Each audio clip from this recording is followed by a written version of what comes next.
Hey guys, how's it going? My name is Adam. How to know someone's phone number on Telegram. So first of all, just go ahead to App Store, Google Play, and what you're gonna do, you're gonna just go ahead and type Telegram. You're gonna double check if your Telegram Messenger app needs to be updated. If it does, just go ahead and update it.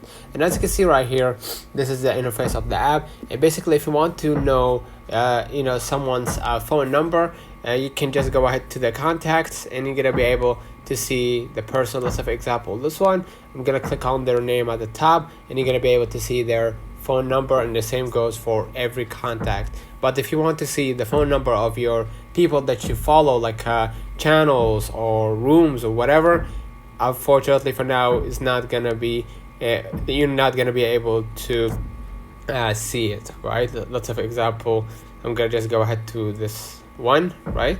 I'm gonna click their name, and this is, as you can see, their mobile number because I already added them there. Let's turn on the comments if this video helped you. Don't forget to like and subscribe. Thank you for watching. See you.